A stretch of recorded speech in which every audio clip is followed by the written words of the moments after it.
Clive, good to speak to you. Obviously, we're at the NCFC Historical Trust event to unveil Duncan's shirt from 1972. So if we start with that, what are your memories of that shirt and that season? Well, that was the only game we played with that colour. Yeah. And what we done after the game, we just threw the shirts into the crowd. Yeah.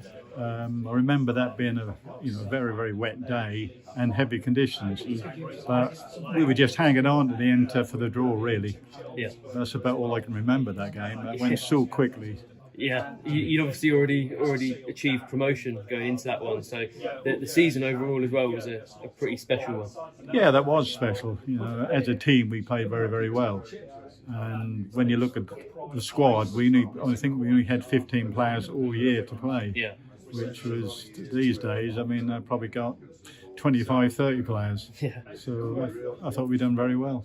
Yeah, you were talking during the event about the size of the squads at the time, and you guys had to play through quite a lot of injuries and quite a lot of different circumstances, didn't you? Yeah, well, again, having a small squad, we obviously had to keep playing. And also, if you didn't play and someone come in your place and they've done well, they stayed on the side. Yeah. So, you want to play. Yeah. Yeah, no, exactly. It's obviously now, more than 50 years ago now? 54 years. Yeah, 54 years. So if you look at football now and how much it's changed, does it feel almost like a different game when you watch it now? Yeah, it's a different game now. To be honest, I don't enjoy it so much. It's all this tap passing. Yeah. I'd rather see him, when the wingers get down across the ball. The old school, I suppose I am. Why is that? Do you think it was just more exciting to see teams trying to attack a bit quicker? Well, I think that is more exciting when people cross the ball in the box, the centre forward going after it, and the ball drop down, and you got a chance to score them. Yeah. At the moment, you very often see a winger pass it back, the ball back, pass it back to centre half, and go back to the goalkeeper. Yeah. Which is, I suppose it was also born of circumstance as well, and the pitches were completely different, and so many of the circumstances. Yeah, the ball was heavier, the pitches were heavier. Now you look at the pitch. You can play bowls on it. In them days, the centre circle to that, there's no grass on it. Yeah.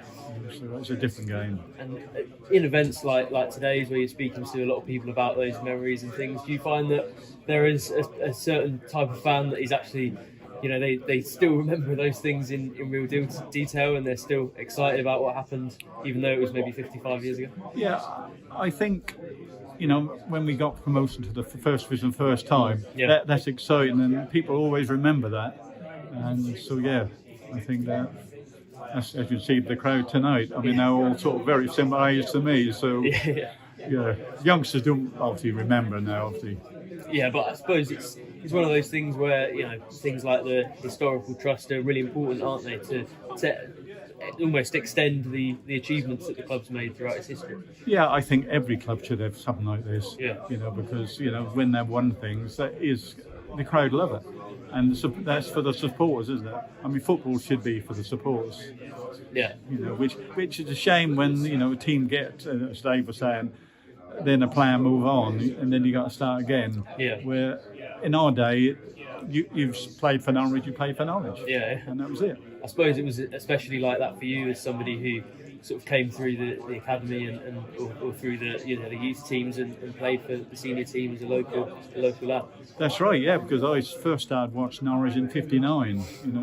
I used to come on my granddad's motorbike on the back of them to watch Norwich, and Norwich were my team. Yeah. So for me, that was exciting.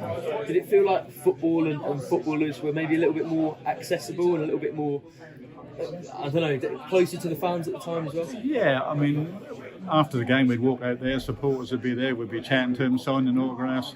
They don't do that now, do they? Which is such a shame. Yeah. Because really, at the end of the day, their supporters are paying their wages. Yeah, that's true. But if you look back at the sort of teammates that you had as well, obviously you've got Davis and Duncan was in that team, Kevin Keelan, a few giants in the history of this football club. It was a really special team, wasn't it? That was a special team, and we were all good mates. Yeah. So there's no bad feelings amongst any of us. Well, not to my recollection anyway, but we just got on. We were just basically footballers, and and that was it. Did that make the achievement even more special that you could do it with, you know, like you said, you know, your mates winning games? Yeah, I think so. And also we worked for each other. Yeah, you know, yeah, we were a team, a hard-working team. You know, we did have, you know, stars, but, you know, we were all, you know, useful players.